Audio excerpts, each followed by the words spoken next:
ಸರ್ಕಾರ 110 ಸ್ಥಾನ ಬಂತು. 3 ಸ್ಥಾನ ಶಾರ್ಟೇಜ್ ಇತ್ತು ನಮಗೆ. ನಾನು ಜಯನಗರ ನಮ್ಮ ಕೌಂಟಿಂಗ್ ಹತ್ರ ಕೂತಿದ್ದೆ. ಇನ್ನು ನಾನು ಕೌಂಟಿಂಗ್ ನಡೀತಾ ಇತ್ತು ನಂದು. ವೆಂಕಯ್ಯ ನಾಯ್ಡು ಫೋನ್ ಮಾಡಿದ್ರು, ನೀನು ಹೋಗಪ್ಪ ಅಂತ. ಇಲ್ಲ ಸರ್, ನಾನು ಇನ್ನೂ ಗೆದ್ದೇ ಇಲ್ಲ ಅಂತ. ಗೆಲ್ತೀಯ ನೀನು ಹೋಗು ಅಂತ ಹೇಳಿದ್ರು. ನಾನಾಗ ಸುಧಾಕರ್ ಮತ್ತು ವೆಂಕಟಣ್ಣಪ್ಪನವ್ರ ಮನೆಗೆ ರಾತ್ರಿ 10 ಗಂಟೆಯಲ್ಲಿ ಹೋಗಿ ಕೂತ್ಕೊಂಡೆ. ಮನುಷ್ಯ ಬಾಗಿಲೇ ತೆಗ್ದಿಲ್ಲ. ಬೆಳಗ್ಗೆವರೆಗೂ ಈಚೆಗೆ ಬರಲಿಲ್ಲ. ಬೆಳಗ್ಗೆ ಟ್ರಿಮ್ ಆಗಿ ಡ್ರೆಸ್ ಮಾಡ್ಕೊಂಡು ವೆಂಕಟಣ್ಣಪ್ಪ ಅವರಿಬ್ಬರು ಈಚೆಗೆ ಬಂದರು. ಅಲ್ಲಿ ತುಮಕೂರು ಪರಮೇಶ್ವರ್ ಗೊತ್ತು, ಕಾಫಿ ಡೇ ಇದೆ ಮೇನ್ ರೋಡಲ್ಲಿ. ಆ ಕಾಫಿ ಡೇನಲ್ಲಿ ಕೂತ್ಕೊಂಡು ಅವರಿಬ್ಬರ ಜೊತೆ ಮಾತಾಡಿ ಅವ್ರನ್ನ ನಮ್ಮ 2 ಶಾರ್ಟೇಜ್ 3 ಶಾರ್ಟೇಜ್ ಇತ್ತು, ಇಬ್ಬರನ್ನ ಕರ್ಕೊಂಡು ನಾನು ಬಂದಂಥ ಜ್ಞಾಪಕನೂ ಕೂಡ ಇದೆ. ನಮ್ಮ ಸರ್ಕಾರಕ್ಕೆ ಅವತ್ತು ಕೂಡ ಬೆಂಬಲ ಕೊಟ್ಟಿದ್ದಾರೆ. ಅವತ್ತು ನಮ್ಮ ಸರ್ಕಾರ ಬರುವಂಥದ್ದಕ್ಕೂ ಕೂಡ ಸನ್ಮಾನ್ಯ ಸುಧಾಕರ್ ಅವರು, ಸನ್ಮಾನ್ಯ ವೆಂಕಟಣ್ಣಪ್ಪ ಅವರು ಇಬ್ಬರು ಕೂಡ ಭಾಳ ಸಹಾಯ ಮಾಡಿದ್ದಾರೆ. ಅದನ್ನು ಕೂಡ ನೆನಪು ಮಾಡ್ಕೋಣ. ಅವರು ಸಹಾಯ ಮಾಡಿದ್ದಾರೆ. ಅವರಿಂದ ನಮ್ಮ ಸರ್ಕಾರ ಬಂತು. ನಮ್ಮ ಸರ್ಕಾರದಲ್ಲಿ ಮಂತ್ರಿಗಳು ಆಗಿದ್ದರು. ಆಗಾಗ ಸಿಕ್ಕಿದಾಗ ನಾವೆಲ್ಲ ಅವ್ರ ಜೊತೆ ಊಟ ಮಾಡ್ತಾ ಇದ್ದೆ. ಸುಧಾಕರ್, ವೆಂಕಟಣ್ಣಪ್ಪ ನಾವೆಲ್ಲ ಭಾಳ ಬಾರಿ ಅವ್ರ ಜೊತೆ ಊಟಕ್ಕೂ ಹೋಗಿದ್ದೀನಿ. ನಮ್ಮ ಒಳ್ಳೆಯ ಒಡನಾಟ, ಒಳ್ಳೆಯ ಸ್ನೇಹಿತರು ಇಬ್ಬರೂ ಇಲ್ಲ ಅಂದರೆ ನೋಡಿ, ಇಬ್ಬರು ಒಂಥರ ಅಕ್ಕ ಬಕ್ಕರ ಥರ ಇದ್ರು. ಇಬ್ಬರು ಇವತ್ತು ನಮ್ಮ ಮಧ್ಯೆ ಇಲ್ಲ. ಅವರ ಆತ್ಮಕ್ಕೆ ಶಾಂತಿ ಸಿಗಲಿ ಅಂತ ನಾನು ಬಯಸ್ತೀನಿ. ಈಗಾಗಲೇ ಮುಖ್ಯಮಂತ್ರಿಗಳು ಹೇಳಿದ್ದಾರೆ, ಅವರ ನೆನಪಲ್ಲಿ ನೀರಾವರಿ ಯೋಜನೆಯನ್ನು ತರ್ತೀನಿ ಅಂತ. ಒಳ್ಳೆ ಕಾರ್ಯ. ಈ ಥರ ಒಳ್ಳೆ ಯಾವುದೋ ಒಂದು ಆಸೆ ಇಟ್ಕೊಂಡು ಅವರು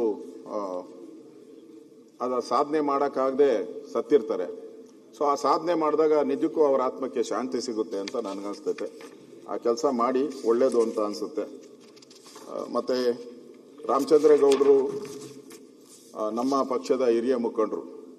ನಾವೆಲ್ಲ ಸಣ್ಣ ಹುಡುಗರಾಗಿದ್ದಾಗ ನಮಗಿನ್ನೂ ರಾಜಕೀಯದ ಪರಿಚಯನೇ ಇಲ್ಲದಂಥ ಸಂದರ್ಭದಲ್ಲಿ ರಾಮಚಂದ್ರೇಗೌಡರು ನಮಗೆಲ್ಲ ಮಾರ್ಗದರ್ಶಕರಾಗಿದ್ದರು. BJPಯನ್ನು ಕಟ್ಟುವಂಥ ದೃಷ್ಟಿಯಲ್ಲಿ ಅವತ್ತು ನಮ್ಗೆ ಯಾರಾದರೂ ಪೊಲೀಸ್ ಸ್ಟೇಷನ್, ನಾವೇನ BJP ಅವಾಗ ನಮ್ಮ ಸರ್ಕಾರ ಇರಲಿಲ್ಲ, ಪೊಲೀಸ್ ಸ್ಟೇಷನ್ಗೆ ಹೋದ್ರೆ ಬಿಡಿಸ್ಕೊಂಬರಕ್ಕೂ ಯಾರು ಇರಲಿಲ್ಲ.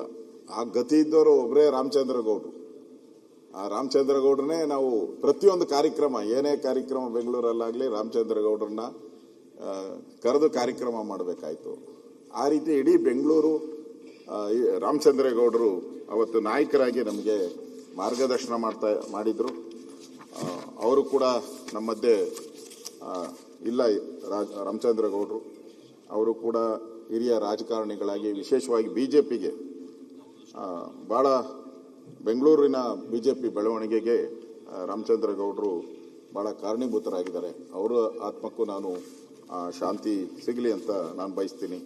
ಅದೇ ರೀತಿ ಶ್ರೀನಿವಾಸಯ್ಯನವರು, ಅವರು ಕೂಡ ವಕೀಲರಾಗಿ, ವಿಧಾನಸಭೆಯ ಸದಸ್ಯರಾಗಿ, ಹಿರಿಯ ರಾಜಕಾರಣಿಯಾಗಿದ್ದರು.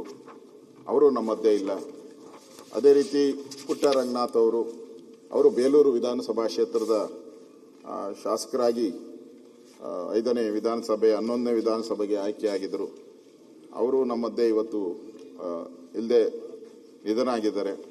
ಅವರ ಆತ್ಮಕ್ಕೂ ಶಾಂತಿಯನ್ನು ಕೋರ್ತಾ ಇದ್ದೀನಿ. ಶ್ರೀ ಸೈಯದ್ ಯಾಸೀನ್ ಅವರು ಕೂಡ ರಾಯಚೂರಿನ ವಿಧಾನಸಭಾ ಕ್ಷೇತ್ರದಿಂದ ಆಯ್ಕೆಯಾಗಿ ಹಿರಿಯ ರಾಜಕಾರಣಿಯಾಗಿದ್ದಾರೆ. ಅವರ ಆತ್ಮಕ್ಕೂ ನಾನು ಶಾಂತಿಯನ್ನು ಕೋರ್ತಾ ಇದ್ದೀನಿ. ಅದೇ ರೀತಿ ಶ್ರೀನಿವಾಸನ್ ಅವರು ಕೂಡ, ಅವರು ಶಾಸಕರಾಗಿ ಇವತ್ತು ನಮ್ಮ ಮಧ್ಯೆ ಕೆಲಸ ಮಾಡಿದ್ದಾರೆ. ಅವರು ಇವತ್ತು ನಮ್ಮ ಮಧ್ಯೆ ಇಲ್ಲ. ಮತ್ತು ಚಂದ್ರಶೇಖರಪ್ಪನವರು ಕೂಡ ಶಿವಮೊಗ್ಗ ಕ್ಷೇತ್ರದಿಂದ ವಿಧಾನಸಭೆಗೆ ಆಯ್ಕೆ ಆದಂಥವರು. ವೆಂಕಟಾಚಲಯ್ಯನವರು, ಅವರು ನಮಗೆ ಗೊತ್ತಿರೋ ಥರ ದೊಡ್ಡಬಳ್ಳಾಪುರ ಗ್ರಾಮಾಂತರದಲ್ಲಿ ಆಯ್ಕೆಯಾಗಿದ್ದರು. ನಮಗೆಲ್ಲ ಭಾಳ ಪರಿಚಯ. ಅವರೂ ಕೂಡ ಅವರು ನಮ್ಮ ಮಧ್ಯೆ ಇಲ್ಲ.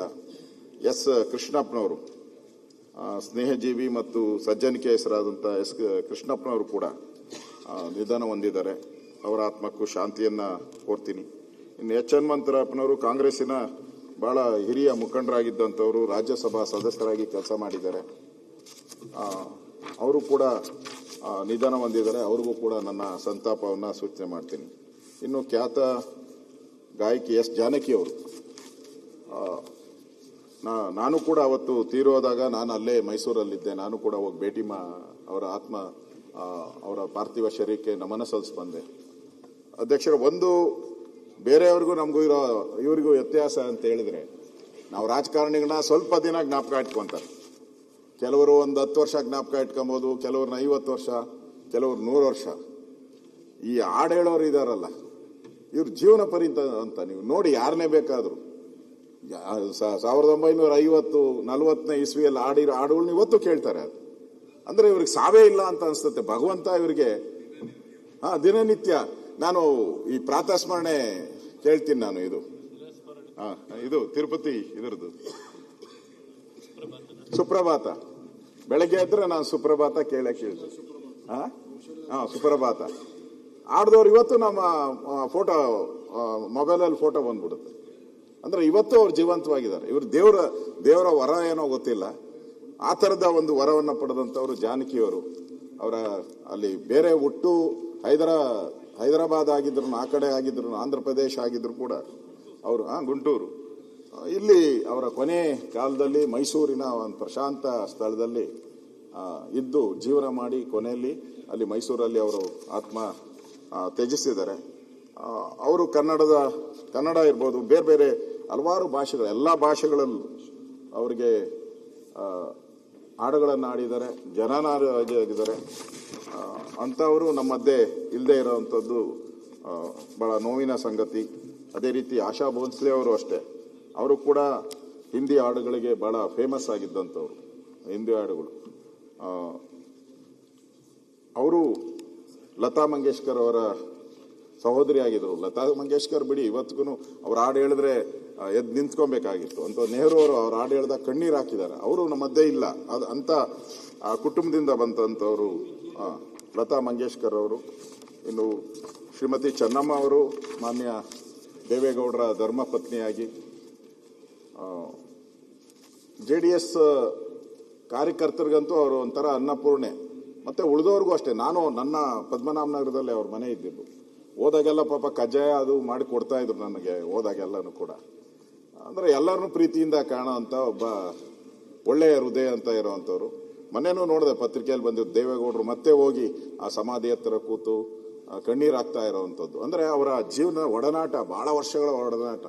ಕುಮಾರಸ್ವಾಮಿ ಅವರಿಗಿಂತ ಹೆಚ್ಚಾಗಿ ದೇವೇಗೌಡರು ಅವ್ರನ್ನ ಹಚ್ಕೊಂಡಿದ್ರು, ಬಹಳ ಹಚ್ಕೊಂಡಿದ್ರು ಚೆನ್ನಮ್ಮನವ್ರನ್ನ. ನಾವು ಕೂಡ ಹೋಗಿದ್ರು, ಎಲ್ಲರೂ ಸರ್ಕಾರನೂ ಕೂಡ ಅವ್ರಿಗೆ ಸಕಲ ಗೌರವವನ್ನು ಕೊಟ್ಟು ಅಂತ್ಯ ಸಂಸ್ಕಾರದಲ್ಲಿ ಎಲ್ಲರೂ ಮುಖ್ಯಮಂತ್ರಿಗಳು ಎಲ್ಲರೂ ಕೂಡ ಭಾಗಿಯಾಗಿದ್ರು.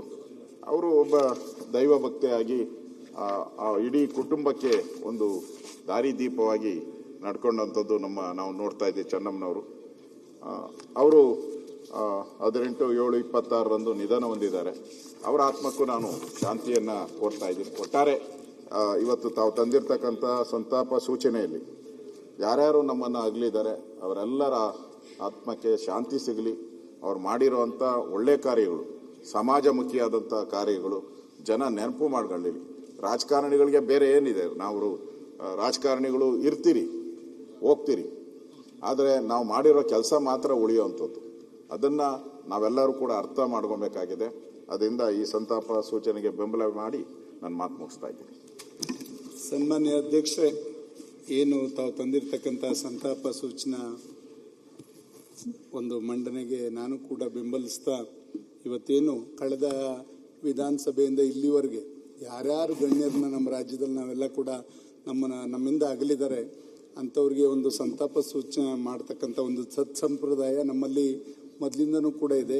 ಆ ನಿಟ್ಟಿನಲ್ಲಿ ಈ ಬಾರಿ ಅಂತೂ ಸುಮಾರು ಜನನ ನಾವು ಕಳ್ಕೊಂಡಂತೆ ಕಾಣಿಸ್ತದೆ. ಈ ಒಂದು ಅಧಿವೇಶನದಲ್ಲಿ ನೋಡಿದಾಗ ಡಿ ಸುಧಾಕರ್ ಅವರು ನನ್ನ ಪಕ್ಕದ ಕ್ಷೇತ್ರದ ಅಡ್ಜಸ್ಟೆಂಟ್ ಕ್ಷೇತ್ರದವರು, ಉಳಿಯಾರ್ ಬಿಟ್ಟರೆ ಅವ್ರ ಕ್ಷೇತ್ರನೇ.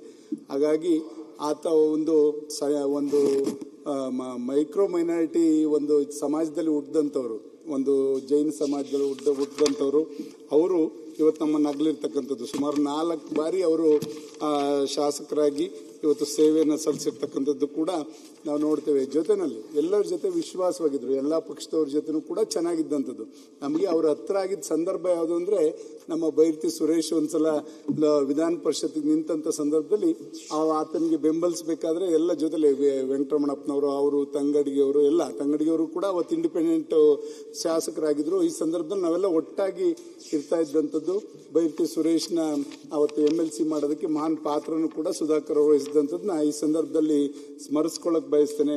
ಅವ್ರ ಜೊತೆಯಲ್ಲಿ DCC ಅಲ್ಲಿ ಬ್ಯಾಂಕ್ನ ಅಧ್ಯಕ್ಷರು ಕೂಡ ಆಗಿ ಜೊತೆಯಲ್ಲಿ ಎಲ್ಲ ರೀತಿಯಲ್ಲೂ ಆ ಹಿರಿಯೂರಿನಲ್ಲಿ ಅವರ ಸಮಾಜ ಕಡಿಮೆ ಇದ್ರೂ ಕೂಡ ಅಲ್ಲಿ ಹೆಚ್ಚಿನ ಒಂದು ವಿಶ್ವಾಸವನ್ನು ಗಳಿಸಿ ಇವತ್ತು ಅಲ್ಲಿ ಶಾಸಕರಾಗಿ ಸೇವೆಯನ್ನು ಮಾಡಿ ವಿವಿಧ ರಂಗದಲ್ಲಿ ಹಲವಾರು ಮಂತ್ರಿ ಮಂಡಲದಲ್ಲಿ ಪಾಲ್ಗೊಂಡಂಥದ್ದು ಕೂಡ ನಾವು ನೋಡಿದಾಗ ಖಂಡಿತ ಅಂಥವ್ರು ನಮ್ಮನ್ನು ಅಗಲಿರ್ತಕ್ಕಂಥದ್ದು ನೋವನ್ನು ತಂದಿದೆ ಅಂತಕ್ಕಂಥದ್ದನ್ನ ಈ ಸಂದರ್ಭದಲ್ಲಿ ಹೇಳ್ತಾ, ಒಂದ್ಸಲ ಅವ್ರಿಗೆ ಏನಾಯ್ತು, ಹಿರಿಯೂರಿನಲ್ಲಿ ನೀರಿನ ಸಮಸ್ಯೆ ಎದುರಾಯ್ತು. ಅವಾಗ ನಾವು ಬೋರಿನ ಕಣಿವೆಯಿಂದ ನೀರು ಕೊಟ್ಟಂತ ನಿದರ್ಶನನೂ ಕೂಡ ಇದೆ. ಆ ಸಂದರ್ಭದಲ್ಲಿ ಯಾಕೆಂದ್ರೆ ಪಕ್ಕದ ಕ್ಷೇತ್ರ ಆಗಿರೋದ್ರಿಂದ ಕುಡಿಯಕ್ಕೆ ನೀರಿಲ್ಲ ಅಂದಾಗ ನಮ್ಮ ಒಂದು ಜಲಾಶಯದಿಂದ ಹಿರಿಯೂರು ನಿಮ್ಮ ಜಲಾಶಯಕ್ಕೂ ಕೂಡ ನೀರು ಕೊಟ್ಟು ಅಲ್ಲಿ ಆ ಭಾಗದ ರೈತರಿಗೂ ಕೂಡ ಅನುಕೂಲ ಮಾಡಿಕೊಟ್ಟದ್ದು ಅವರು ನಮ್ಮ ಒಡನಾಟದಲ್ಲಿ ಆಯಿತು ಅಂತಕ್ಕಂಥದ್ದು ಕೂಡ ಈ ಸಂದರ್ಭದಲ್ಲಿ ಸ್ಮರಿಸ್ಕೊಳ್ಳೋಕೆ ಬಯಸ್ತಾ, ಸನ್ಮಾನ್ಯ ವೀರಣ್ಣವರು ಕೂಡ ನಮ್ಮ ಜಿಲ್ಲೆಯವರೇ ಆಗಿ ಅವರು ಕೂಡ ಹಲವಾರು ರೀತಿಯಲ್ಲಿ ಇವತ್ತು ಸಮಾಜ ಸೇವೆ ಮತ್ತು 7ನೇ ವಿಧಾನಸಭಾ ಮತ್ತು 8ನೇ ವಿಧಾನಸಭೆಯಲ್ಲಿ ಕೂಡ ಅವರು ಇಲ್ಲಿ ಪ್ರತಿನಿಧಿಸಿದಂಥದ್ದು ಕೂಡ ನಾವು ಈ ಸಂದರ್ಭದಲ್ಲಿ ಸ್ಮರಿಸ್ಕೊತಾ, ಅವರು ಒಂದು ಉತ್ತಮ ಒಂದು ರಾಜಕೀಯ ಪಟುಗಳು ಕೂಡ ಆಗಿದ್ರು. ಅವರ ಅಳಿಯಂದ್ರು ಉಗ್ರಪ್ಪನವರ ಮಾವನ ಕೂಡ ಅದು ಮದುವೆ ಬಗ್ಗೆ ಮುಖ್ಯಮಂತ್ರಿಗಳು ಹೇಳಿದ್ರು, ಹಲವಾರು ರೀತಿಯಲ್ಲಿ ಯಾವ ಥರ ಆಯಿತು ಅಂತಕ್ಕಂಥದ್ದು ಸಾಕಷ್ಟು ಅದು ಚರಿತ್ರೆನೂ ಕೂಡ ಇದೆ ಅಂತಕ್ಕಂಥದ್ದನ್ನ ಈ ಸಂದರ್ಭದಲ್ಲಿ ಹೇಳ್ತಾ, ಸನ್ಮಾನ್ಯ ವೆಂಕಟರಮಣಪ್ಪನವರು ನಮ್ಮ ಪಾವಗಡದಲ್ಲಿ ಅಲ್ಲಿ ಒಂದು ಉತ್ತಮ ರೀತಿಯಲ್ಲಿ ಅವರು ಸೇವೆಯನ್ನು ಸಲ್ಲಿಸಿಕೊಂಡು ಸುಮಾರು 4 ಬಾರಿ ಅವರು ಶಾಸಕರಾಗಿದ್ದಂಥ ಸಂದರ್ಭದಲ್ಲೂ ಕೂಡ ಒಂದು ಒಳ್ಳೆ ರೀತಿಯಲ್ಲಿ ಅಲ್ಲಿ ಕೆಲಸವನ್ನು ಮಾಡ್ಕೊಂಡು ಹೋದ್ರು. ಅಲ್ಲಿ ಯಾವಾಗಲೂ ಕೂಡ ನಕ್ಸಲೈಟ್ಸ್ ಆವಳಿ ಕೂಡ ಆಗ್ತಾ ಇತ್ತು. ಅವಾಗ ತೋಳ ಅಂತಕ್ಕಂಥದ್ದು ಏನು ವ್ಯಾಖ್ಯಾನ ಹೇಳಿದ್ರು, ಪಾವಗಡದ ತೋಳ ಅಂತಾನೆ ಕರೀತಾ ಇದ್ದಂಥದ್ದು. ಇವತ್ತು ನಮ್ಮ ವೆಂಕಟೇಶ್ ಅವ್ರ ಮಗ ಇಲ್ಲಿ ಪ್ರತಿನಿಧಿಸ್ತಾ ಇದ್ದಾರೆ. ಖಂಡಿತ ಒಂದು ಒಳ್ಳೆ ರೀತಿಯಲ್ಲಿ ಒಂದು ಬೋವಿ ಸಮಾಜದಲ್ಲೂ ಆದರೂ ಕೂಡ ಒಂದು ಒಳ್ಳೆ ರೀತಿಯಲ್ಲಿ ಕೆಲಸ ಮಾಡಿಕೊಂಡು ಎಲ್ಲರ ಒಂದು ಪ್ರೀತಿ ವಿಶ್ವಾಸ ಗಳಿಸ್ಕೊಂಡು ಹೋದಂಥವ್ರು ನಾವು ಇವತ್ತು ಅವರು ನಮ್ಮನ್ನು ಅಗಲಿದ್ದಾರೆ. ಸನ್ಮಾನ್ಯ ರಾಮಚಂದ್ರೇಗೌಡರು ಕೂಡ ಸುಮಾರು 5 ಬಾರಿ MLCಗಳ ವಿಧಾನ ಪರಿಷತ್ನ ಸದಸ್ಯರಾಗಿ ಹಲವಾರು ರೀತಿಯಲ್ಲಿ ಬಿಜೆಪಿನಲ್ಲಿ ಅವರೊಂದು ಹಿರಿಯ ಮುತ್ಸದಿಯಾಗಿ ಕೆಲಸ ಮಾಡಿದಂಥವ್ರು. ವಿರೋಧ ಪಕ್ಷದ ನಾಯಕರು ಹೇಳಿದ ರೀತಿಯಲ್ಲಿ ಎಲ್ಲದಕ್ಕೂ ಕೂಡ ಬೆಂಗಳೂರಿನಲ್ಲಿ ಅವರು ಅವರ ಒಂದು ಮಾರ್ಗದರ್ಶನದಲ್ಲೇ ಹೋಗ್ತಾ ಇದ್ದಂಥದ್ದು ಭಾಜಪ ಪಕ್ಷ ಅಂತಕ್ಕಂಥದ್ದು ಕೂಡ ಈ ಸಂದರ್ಭದಲ್ಲಿ ಸ್ಮರಿಸ್ಕೊಳ್ಳೋದು ಕೂಡ ಈ ಸಂದರ್ಭದಲ್ಲಿ ಹೇಳ್ತಾ, ಸನ್ಮಾನ್ಯ ಶ್ರೀನಿವಾಸಯ್ಯನವರು 2 ಬಾರಿ ವಿಧಾನಸಭಾ ಸದಸ್ಯರಾಗಿ ಹಲವಾರು ರೀತಿಯಲ್ಲಿ ಕೆಲಸವನ್ನು ವಕೀಲರಲ್ಲಿ ಕೆಲಸ ಮಾಡಿಕೊಂಡು ಬಂದಂಥವ್ರನ್ನ ನಾವು ಇವತ್ತು ಅಗಲಿದ್ದೇವೆ. ಅವ್ರಿಗೂ ಕೂಡ ಚಿರಶಾಂತಿಯನ್ನ ಬಯಸ್ತಾ, ಪುಟ್ಟರಂಗನಾಥ್ ಅವ್ರಿಗೂ ಇವತ್ತು ಅವರು 3 ಬಾರಿ ಶಾಸಕರಾಗಿ ಬೇಲೂರು ಕ್ಷೇತ್ರದಿಂದ ಅವರು ಪ್ರತಿನಿಧಿಸಿದಂಥದ್ದನ್ನ ನಾವು ನೋಡ್ತೀವಿ. ಅವರು ವೃತ್ತಿಯಲ್ಲಿ ಸಾಮಾಜಿಕ ಸೇವೆ ಮತ್ತು ರಾಜಕೀಯ ಸಂಸ್ಥೆಗಳಲ್ಲಿ ಹಲವಾರು ರೀತಿಯಲ್ಲಿ ಸೇವೆಯನ್ನು ಸಲ್ಲಿಸಿದಂಥವ್ರನ್ನ ಇವತ್ತು ನಾವೆಲ್ಲರೂ ಕೂಡ ನಮ್ಮನ್ನು ಅವರು ಅಗಲಿದ್ದಾರೆ.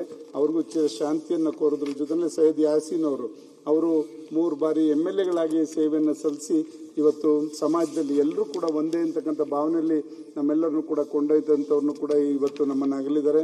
ಜೊತೆಯಲ್ಲಿ ಸನ್ಮಾನ್ಯ ಶ್ರೀನಿವಾಸಯ್ಯನವರು ಟ್ರಾನ್ಸ್ಪೋರ್ಟ್ ಸಂಸ್ಥೆ ಮಾಲೀಕರಾಗಿದ್ದುಕೊಂಡು 7ನೇ ವಿಧಾನಸಭೆಯಲ್ಲಿ ಕೂಡ ಅವರು ಶಾಸಕರಾಗಿ ಇಲ್ಲಿ ಪ್ರತಿಪಾದಿಸಿದಂಥದ್ದನ್ನು ಕೂಡ ನಾವು ಈ ಸಂದರ್ಭದಲ್ಲಿ ಸ್ಮರಿಸ್ಕೊತಾ, ಅವರು ಕೂಡ ಇವತ್ತು ನಮ್ಮನ್ನ ಆಗಲಿರ್ತಕ್ಕಂಥದ್ದು ನೋವನ್ನು ತಂದಿದೆ ಅಂತಕ್ಕಂಥದ್ದನ್ನ ಈ ಸಂದರ್ಭದಲ್ಲಿ ಹೇಳ್ತಾ, ಸನ್ಮಾನ್ಯ ಚಂದ್ರಶೇಖರಯ್ಯನವರು ಮತ್ತು ವೆಂಕಟಾಚಲಯ್ಯನವರು, ಎಸ್ ಕೃಷ್ಣಪ್ಪನವರು, ಹನುಮಂತಪ್ಪನವರು ಮತ್ತು ಇವರ ಎಲ್ಲರೂ ರಾಜಕೀಯ ಸೇವೆಯನ್ನು ಮಾಡಿ ಇಂದಿನ ರಾಜಕಾರಣಿಗಳನ್ನ ನಾವು ನೋಡ್ತಾ ಇದ್ವಿ. ಈಗಿನ ರಾಜಕಾರಣನೇ ಬೇರೆ ಇದೆ.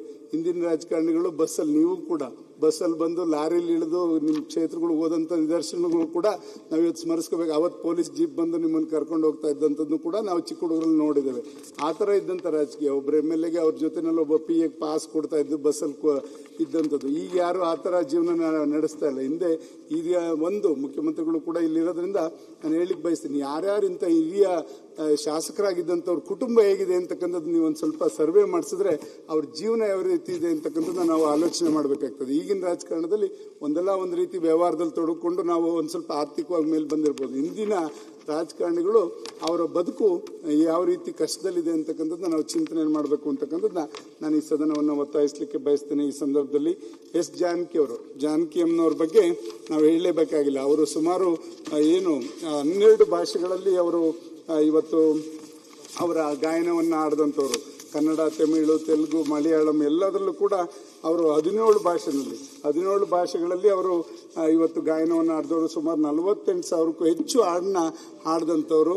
ಜೊತೆನಲ್ಲಿ ಒಂದು ಮಗು ತರನು ಕೂಡ ಹಾಡ್ತಾ ಇದ್ರು, ಒಂದು ತಾಯಿ ತರನು ಕೂಡ ಹಾಡ್ತಾ ಇದ್ದಂತ ಒಂದು ಕಂಠ ಅವ್ರಿಗೆ ದೈವ ಕೊಟ್ಟಂತ ಒಂದು ವರ ಅಂತಕ್ಕಂಥದ್ದನ್ನ ಈ ಸಂದರ್ಭದಲ್ಲಿ ಬರೆಸ್ತಾ ಆಶಾ ಭೋನ್ಸ್ಲೆ ಅವ್ರನ್ನು ಕೂಡ ಇವತ್ತು ಅವರು ಕೂಡ ಆಶಾ ಭೋನ್ಸ್ಲೆ ಅವರು ಹಲವಾರು ರೀತಿಯಲ್ಲಿ ಅವರು ಕೂಡ ಇವತ್ತು ಗಾಯನದಲ್ಲಿ ತೊಡಕೊಂಡಂಥವ್ರನ್ನ ಈ ಸಂದರ್ಭದಲ್ಲಿ ಸ್ಮರಿಸ್ಕೊಳ್ಳೋದ್ರ ಜೊತೆಯಲ್ಲಿ ಕೊನೆಗೆ ಏನು ಶ್ರೀಮತಿ ಚೆನ್ನಮ್ಮನವರು ದೇವೇಗೌಡರು ಇವತ್ತು ಅವರ ಚೆನ್ನಮ್ಮನವ್ರ ಬಗ್ಗೆ ನಾವು ಎಷ್ಟು ಹೇಳಿದ್ರು ಕೂಡ ತೀರ್ದು. ಒಬ್ಬ ಮಹಿಳೆ ಒಂದು ರಾಜಕಾರಣಕ್ಕೂ ಬರದೆ, ಒಂದು ಗ್ರಾಮ ಪಂಚಾಯತಿಗೂ ಕೂಡ ನಿಲ್ಲದೆ ಇವತ್ತು ಆ ಕುಟುಂಬವನ್ನ ಪ್ರಧಾನಿವರೆಗೂ, ಒಂದು ಗ್ರಾಮ ಪಂಚಾಯತಿಯಿಂದ ಪ್ರಧಾನಿವರೆಗೂ ತಗೊಂಡೋಗೋವರೆಗೂ ಜೊತೆಲಿದ್ದಂಥ ಒಂದು ಹೆಣ್ಮಗು. ಈ ಒಂದು ಹೆಣ್ಮಗು ಅಂತಂದ್ರೆ ಅದು ಚೆನ್ನಮ್ಮನವರು ಅಂದ್ರೆ ಅತಿಶಯವಾಗಲಾರದು ಅಂತಕ್ಕಂಥದ್ದನ್ನ ಈ ಸಂದರ್ಭದಲ್ಲಿ ಸ್ಮರಿಸ್ಕೊಳ್ಳಿಕ್ಕೆ ಬಯಸ್ತೇನೆ. ಅವರು ಇವತ್ತು ಏನು ದೇವೇಗೌಡರು ರಾಜಕೀಯಕ್ಕೆ ಬಂದಂಥ ಸಂದರ್ಭದಲ್ಲಿ ಇವರು ಕೂಡ ಏನು ಮುತ್ತಿಗೆರಹಳ್ಳಿನಲ್ಲಿ ಜನಿಸಿ ಅಲ್ಲಿಂದ ಅವರು 72 ವರ್ಷಗಳ ಕಾಲ ಸುದೀರ್ಘ ಕೌಟುಂಬಿಕ ಜೀವನದಲ್ಲಿ ಇದ್ದಂಥದ್ದು. ಒಂದು ಏನು ಅವರು ಆದರ್ಶ ಮಹಿಳೆಯಾಗಿ ಇವತ್ತು ಜೀವಿಸಿದಂಥವ್ರು ಶ್ರೀಮತಿ ಚೆನ್ನಮ್ಮನವರು. ಇಲ್ಲಿರ್ತಕ್ಕಂಥ ಎಲ್ಲರೂ ಹಲವಾರು ಜನ ಅವ್ರ ಕೈಲಿ ಏನಾದರೂ ಒಂದು ಪ್ರಸಾದ ರೀತಿನಲ್ಲೋ ಅನ್ನದ ರೀತಿನಲ್ಲಿ ನಾವು ಪಡೆದಿದ್ದೇವೆ. ಯಾಕೆಂದ್ರೆ ಒಂದಲ್ಲ ಒಂದು ರೀತಿನಲ್ಲಿ ನಾವು ಹೊಂದಾಣಿಕೆ ರಾಜಕಾರಣ ಆಗಿದೆ, ಕಾಂಗ್ರೆಸ್ ಜೊತೆನೂ ಆಗಿದೆ, ಬಿಜೆಪಿ ಜೊತೆನೂ ಆಗಿದೆ, ನಮ್ಮ ಜನತಾ ದಳದವ್ರಿಗಂತೂ ಎಲ್ಲರಿಗೂ ಕೂಡ ಗೊತ್ತಿದೆ. ಎಲ್ಲರೂ ಕೂಡ ಅವ್ರ ಕೈಲಿ ಏನಾದ್ರು ಒಂದು ತನ್ನನ್ನು ಕೂಡ ತಿಂದಿದ್ದೇವೆ ಅಂತಕ್ಕಂಥದ್ದನ್ನ ಎಲ್ಲರೂ ಕೂಡ ಸ್ಮರಿಸ್ಕೊತಾರೆ. ಅವ್ರ ಬಗ್ಗೆ ಅದನ್ನೇ ಹೇಳಿದೆ. ಅದಕ್ಕೇನೆ ಕಾಂಗ್ರೆಸ್ನವರು ಕೂಡ ಹೊಂದಾಣಿಕೆ ಆದಾಗ ಅವರು ಕೂಡ ಮನೆಗೆ ಹೋದಾಗ ಏನಾದರೂ ಒಂದು ನೀವು ಒಂದೇ ಒಂದು ಯೋಚನೆ ಮಾಡಬೇಕು. ಯಾರು ಕೂಡ ಇವತ್ತು ಕುಮಾರಸ್ವಾಮಿನೋ ದೇವೇಗೌಡರನ್ನೋ ಬೈದವರು ನಾಳೆ ಹೋಗಿ ಅವ್ರ ಮನೆಗೆ ಹೋದ್ರೆ ಬಾ ಯಾವಾಗ ಬಂದೆ, ಬಾ ತಿಂಡಿ ತಿನ್ನು ಅಂತ ಕೇಳಿದಂತ ನಿದರ್ಶನ ಚೆನ್ನಮ್ಮನವ್ರದ್ದು. ಆ ದೊಡ್ಡ ಗುಣ ಮಹಿಳೆಯರು. ಇಲ್ಲಾಂದ್ರೆ ಎಲ್ಲೋ ಒಂದ್ ಕಡೆ ಅಸೂಯೆ ಹೊಟ್ಟೆ ಕಿಚ್ಚು ಬರ್ತಾ ಇರುತ್ತೆ, ಯಾರಿಗಾರು ನನ್ನ ಗಂಡಂಗೆ ಹಿಂಗಂದ, ನನ್ನ ಮಗಂಗೆ ಹಿಂಗಂದ ಅಂತ. ಆ ಥರ ಭಾವನೆ ಯಾವತ್ತೂ ಕೂಡ ಅವ್ರು ಉಳಿಸ್ಕೊಳ್ಳಿಲ್ಲ. ಅವರು ದಿನದಲ್ಲಿ 2 ಕೆಲಸ, ಬೆಳಗ್ಗೆ ಇದ್ರೆ ಪೂಜೆ ಮಾಡೋದು, 5-6 ಗಂಟೆ ಪೂಜೆ ಮಾಡ್ತಕ್ಕಂಥದ್ದು, ಅಡುಗೆ ಮನೆಯಲ್ಲಿ. ಇವೆರಡರಲ್ಲೇ ಇಷ್ಟೊಂದು ಜನ ಸಂಪಾದಿಸಿದಂಥ ಮಹಿಳೆ ಅಂದರೆ ಅದು ಚೆನ್ನಮ್ಮನವರು ಅಂತ ನಾವು ಹೆಮ್ಮೆಯಿಂದ ಹೇಳ್ಕೋಬಹುದು. ಅವರು ಅವರ ಒಂದು ದೇವೇಗೌಡರಿಗೆ ಕಷ್ಟ ಕಾಲದಲ್ಲಿ ರಾಜಕಾರಣ ಅಂದರೆ ಎಲ್ಲರೂ ಕೂಡ ಅನುಭವಿಸಿರ್ತಾರೆ. ಕಷ್ಟ ಕಾಲ, ಒಡವೆ ಇಡ್ತಕ್ಕಂಥದ್ದು, ಆಸ್ತಿಗಳನ್ನಿಟ್ಟು ರಾಜಕೀಯ ಮಾಡ್ತಕ್ಕಂಥದ್ದು, ಇದೆಲ್ಲ ಅವರ ಒಡವೆಗಳನ್ನು ಕೂಡ ಅಡ ಇಟ್ಟು ಇವತ್ತು ದೇವೇಗೌಡರಿಗೆ ಬೆಂಬಲವಾಗಿ ನಿಂತಂಥ ಮಹಿಳೆ. ಈ ಥರ ಪರಿಸ್ಥಿತಿಗಳು ಬರಬಾರ್ದು ಅಂತಕ್ಕಂಥದ್ದನ್ನ ಯೋಚನೆ ಮಾಡಿ ಅವರೆಲ್ಲ ರೀತಿಯಲ್ಲೂ ಕಷ್ಟ ಕಾಲದಲ್ಲಿ ಆಗ್ಬೋದು. ಅವರು ಗ್ರಾಮ ಪಂಚಾಯತಿಯಿಂದ ಪ್ರಧಾನಿ ಆದರೂ ಕೂಡ ಅಷ್ಟೇ ಸರಳತೆಯಿಂದ ಇದ್ದಂಥ ಒಂದು ಮಹಿಳೆ. ಅವರ ಜೊತೆಯಲ್ಲಿ ಒಂದ್ಸಲ ಅವ್ರಿಗೆ ದಾಯಾದಿಗಳ ಕಾಲ ಇದ್ದೇ ಇರ್ತದೆ ಯಾವ ಕುಟುಂಬದಲ್ಲಾದ್ರೂ. ಒಂದ್ಸತಿ ರೇವಣ್ಣಂಗೆ ಆಸಿಡ್ ಹಾಕ್ಬೇಕು ಅಂತ ಹೋದಂತ ಅವರ ತಮ್ಮನ ಮಕ್ಕಳು ಆಕಸ್ಮಿಕವಾಗಿ ಇವ್ರ ದೇವಸ್ಥಾನಕ್ಕೆ ಅಲ್ಲಿ ಹೋದಾಗ ಶಿವರಾತ್ರಿನಲ್ಲಿ ಇವ್ರ ಮೇಲೆ ಅದು ಆಸಿಡ್ ದಾಳಿ ಆಗ್ತದೆ, ಇವರು ಮತ್ತೆ ರೇವಣ್ಣವರ ಧರ್ಮಪತ್ನಿಯವ್ರ ಮೇಲೆ. ಆ ಸಂದರ್ಭದಲ್ಲಿ ಸುಮಾರು 2 ತಿಂಗಳ ಕಾಲ ಅವರು ಇಲ್ಲೇ ಮಲ್ಯ ಹಾಸ್ಪಿಟಲ್ನಲ್ಲಿ ICU ಅಲ್ಲಿ ಇದ್ದಂಥದ್ದು ನಾವೆಲ್ಲರೂ ಕೂಡ ಸ್ಮರಿಸ್ಕೊತೀವಿ. ಆ ಸಂದರ್ಭದಲ್ಲಿ ನಮ್ಮ ಚೆನ್ನೈ ಒಡೆಯರ್ ಇದ್ರಲ್ಲ ದಾವಣಗೆರೆ, ಚೆನ್ನೈ ಒಡೆಯವ್ರ ಮಗ ಉದಯ್ ಶಂಕರ್ ಒಡೆಯರ್ ಅಂತ ಡಾಕ್ಟ್ರು, ಅವರೇ ಪ್ಲಾಸ್ಟಿಕ್ ಸರ್ಜರಿ ಒಂದು ಮಾಡ್ತಿದ್ದಂಥವ್ರು. 2 ತಿಂಗಳ ಕಾಲ ಅವರು ICU ಇದ್ದಾಗ ಅವ್ರನ್ನ ಎಲ್ಲ ರೀತಿ ಒಂದು ರೀತಿಯಲ್ಲಿ ಒಳ್ಳೆ ರೀತಿಯಲ್ಲಿ ಅವ್ರು ಬದುಕೋದಕ್ಕೆ ಅನುಕೂಲ ಮಾಡಿಕೊಟ್ಟಂಥವ್ರು ಸನ್ಮಾನ್ಯ ಉದಯ್ ಶಂಕರ್ ಒಡೆಯವರು. ಅವರು ನಮ್ಮ ಸಂಬಂಧಿಗಳಾದರೂ ಕೂಡ ನಮ್ಮ ಊರಿನ ಹೆಣ್ಮಗುನೇ ಅವ್ರಿಗೆ ಕೊಟ್ಟಿರ್ತಕ್ಕಂಥದ್ದು. ಅವರು ಇವತ್ತು ಮೊನ್ನೆ ಕರೆದು ಅವರು ಕೂಡ ಒಂದು ಅವ್ರಿಗೆ ಗೌರವ ಸಲ್ಲಿಸ್ತಕ್ಕಂಥದ್ದು. ಇದೆಲ್ಲ ನೋಡಿದಾಗ ಖಂಡಿತ ಕೊನೆಗೆ ಅವರು ಉಸಿರಾಟದ ತೊಂದರೆಯಿಂದ ಇವತ್ತು ನಮ್ಮನ್ನೆಲ್ಲ ಕೂಡ ಆಗಲಿದ್ದಾರೆ. ಅವರ ಒಂದು ಏನು ಅವರು ಇದ್ದಂಥ ಸಂದರ್ಭದಲ್ಲಿ ನಮ್ಗೆ ಯಾರಿಗೂ ಕೂಡ ಗೊತ್ತಾಗಲಿಲ್ಲ ಎಷ್ಟು ಜನನ ಅವ್ರು ಸಂಪಾದಿಸಿದ್ದಾರೆ ಅಂತಕ್ಕಂಥದ್ದು ಯಾರಿಗೂ. ಪುನೀತ್ ರಾಜ್ಕುಮಾರ್ದು ಕೂಡ ನಾವು ನೋಡಿದ್ವಿ. ಅವ್ರು ಇದ್ದಾಗ ಪುನೀತ್ ರಾಜ್ಕುಮಾರ್ ಯಾರು ಅಂತಲೂ ಕೂಡ ನಾವು ಯಾರು ಕೂಡ ಇರಲಿಲ್ಲ, ಊಹೆ ಮಾಡಲಿಲ್ಲ. ಅವ್ರು ತೀರ್ಕೊಂಡಾಗ ಅವ್ರು ಮಾಡಿದಂಥ ಸೇವೆ ಏನು ಬಂತು ಆ ರೀತಿಯಲ್ಲಿ ಚೆನ್ನಮ್ಮನವ್ರು ಅವ್ರ ಮನೆಗೆ ಹೋದಾಗ ಬರೀ ಹೋದವ್ರಿಗೆ ಊಟ ಉಪಚಾರ ಅಷ್ಟೇ ಅಲ್ಲ, ಸಣ್ಣ ಪುಟ್ಟವ್ರು ಏನಾದ್ರು ಜೀವನಕ್ಕೂ ಮತ್ತೊಂದು ಅವ್ರಿಗೇನಾದ್ರು ಸಣ್ಣ ಪುಟ್ಟ ಕೆಲಸನೋ ಏನಾದ್ರು ಹೇಳಿ ಮಾಡಿಸ್ತಾ ಇದ್ದಂಥದ್ದು. ಈ ರೀತಿಯಲ್ಲಿ ಅವರು ಜನಗಳನ್ನ ಸಂಪಾದಿಸಿ ಆ ಅಜಾತ ಶತ್ರುವಾಗಿ ಬದುಕಿದಂಥವ್ರು ಶ್ರೀಮತಿ ಚೆನ್ನಮ್ಮನವರು. ಅವರು ಕೂಡ ಇವತ್ತು ಅಗಲಿರ್ತಕ್ಕಂಥದ್ದಕ್ಕೆ ನಮ್ಮೆಲ್ಲರಿಗೂ ಕೂಡ ನೋವಾಗಿದೆ. ಇವೆಲ್ಲ ಏನಿವತ್ತು ಮಾಯನಿಯರು ಎಲ್ಲರೂ ಕೂಡ ಇವತ್ತು ನಮ್ಮನ್ನು ಅಗಲಿದ್ದಾರೆ. ಅವರ ಅಗಲಿಕೆಗೆ ಆ ಭಗವಂತ ಅವರಿಗೆ ಚಿರಶಾಂತಿಯನ್ನು ಕೊಡಲಿ. ಜೊತೆಯಲ್ಲಿ ಆ ಕುಟುಂಬಕ್ಕೆ ಆ ಒಂದು ದುಃಖವನ್ನು ಭರಿಸ್ತಕ್ಕಂಥ ಶಕ್ತಿ ಅವ್ರ ಕುಟುಂಬಕ್ಕೆ ಮತ್ತೆ ಅವ್ರ ಬಂಧುಗಳಿಗೆ ಎಲ್ಲರಿಗೂ ಕೂಡ ಆ ಭಗವಂತ ಶಕ್ತಿಯನ್ನು ಕೊಡಲಿ ಅಂತಕ್ಕಂಥದ್ದನ್ನ ಪ್ರಾರ್ಥನೆ ಮಾಡ್ತಾ, ಇವತ್ತೇನು ನೀವು ಸಂತಾಪ ಸೂಚನೆ ಒಂದು ನಿರ್ಣಯವನ್ನು ತಂದಿದ್ರೆ ಅದಕ್ಕೆ ಬೆಂಬಲಿಸ್ತಾ ನನ್ನ ಮಾತು. ಬಾಬು, ಈಗ ಚೆನ್ನಮ್ಮನವ್ರಿಗೆ ಮುಖ್ಯಮಂತ್ರಿಗಳು ಸರ್ಕಾರದ ಗೌರವವನ್ನು ಕೂಡ ಕೊಟ್ಟಿದ್ದಾರೆ. ಅದು ವಿಶೇಷವಾಗಿ ಹೇಳ್ತೇವೆ. ಮುಖ್ಯಮಂತ್ರಿಗಳು ಇಲ್ಲ, ಮುಖ್ಯಮಂತ್ರಿಗಳು ಒಂದು ವಿಶಾಲತೆ ಮೆರೆದಿದ್ದಾರೆ. ಅದರಲ್ಲಿ ನಾನು ಎಲ್ಲರ ಪರವಾಗಿ ಅದನ್ನು ಅಭಿನಂದಿಸ್ತೇನೆ. ಯಾಕೆಂದ್ರೆ ರಾಜಕೀಯ ಬೇರೆ, ರಾಜಕೀಯ ಬೇರೆ. ಸಾವನಲ್ಲೂ ಕೂಡ ಇವತ್ತು ಯಾರಿಗೆ ಒಂದು ನೋವಾದಾಗ ಇವತ್ತು ಎಲ್ಲರೂ ಕೂಡ ರಾಜಕಾರಣದಲ್ಲಿ ಸೋಲು ಗೆಲುವು ಇರ್ತದೆ. ಆದ್ರೆ ಅಧಿಕಾರ ಸಿಕ್ಕಿದಾಗ ಅವರೊಂದು ಮಾತು ಹೇಳಿದ್ರು, ಮಾತಾಡ್ಬೇಕಾದ್ರೆ ಅಧಿಕಾರ ಇದ್ದಾಗ ವಿಶಾಲತೆ ಮೆರಿಬೇಕು ಅಂತ ಅವರು ಸಂತಾಪ ಸಭೆಯಲ್ಲಿ ಮಾತಾಡ್ಬೇಕಾದ್ರೆ ಹೇಳಿದ್ರು. ಖಂಡಿತ ಅದನ್ನ ಅಭಿನಂದಿಸ್ತೇನೆ. ಯಾಕೆಂದ್ರೆ ಒಂದು ಯಾರೇ ಆಗ್ಲಿ, ಯಾರೇ ಒಂದು ಸರಳತೆ ನಮ್ಗೆ ಆದರ್ಶವಾಗಿ ಬದುಕಂತವ್ರನ್ನ ಸ್ಮರಿಸ್ಕೊಂಡು ಅದು ನಮ್ಗೆಲ್ಲರಿಗೂ ಕೂಡ ಆದರ್ಶವಾಗಿ ಇರೋ ರೀತಿಯಲ್ಲಿ ಇವತ್ತು ಅದನ್ನ ಎತ್ತಿ ಹಿಡಿದು ಅವರಿಗೆ ಸರ್ಕಾರಿ ಗೌರವದೊಂದಿಗೆ ಅವರ ಅಂತ್ಯ ಸಂಸ್ಕಾರಕ್ಕೆ ಪಾಲ್ಗೊಂಡಂಥದ್ದು ಸನ್ಮಾನ್ಯ ಮುಖ್ಯಮಂತ್ರಿಗಳಿಗೆ ಇಡೀ ರಾಜ್ಯದ ಪರವಾಗಿ, ಅದು ನಮ್ಮ ಜನತಾದಳದ ಪರವಾಗಿ ಕೂಡ ಅಭಿನಂದನೆ ಸಲ್ಲಿಸಲಿಕ್ಕೆ ಬಯಸ್ತೇನೆ. ವಿಜಯೇಂದ್ರ. ಮಾನ್ಯ ಅಧ್ಯಕ್ಷರೇ, ನಮ್ಮಿಂದ ದೂರವಾಗಿರ್ತಕ್ಕಂಥ ಅನೇಕ ಹಿರಿಯರು, ರಾಜಕೀಯ ಕ್ಷೇತ್ರ ಇರ್ಬೋದು, ಸಂಗೀತ ಕ್ಷೇತ್ರ ಇರ್ಬೋದು, ವಿವಿಧ ಕ್ಷೇತ್ರಗಳಲ್ಲಿ ಸೇವನೆ ಸಲ್ಲಿಸಿರ್ತಕ್ಕಂಥ ಅನೇಕ ಹಿರಿಯರು ನಮ್ಮಿಂದ ಏನು ದೂರ ಆಗಿದ್ದಾರೆ. ಅವರೆಲ್ಲರಿಗೂ ಕೂಡ ಸಂತಾಪ ಸೂಚನೆಯನ್ನು ಏನು ತಾವು ಮಂಡಿಸಿದ್ದಕ್ಕೆ ಬೆಂಬಲಿಸ್ತಾ,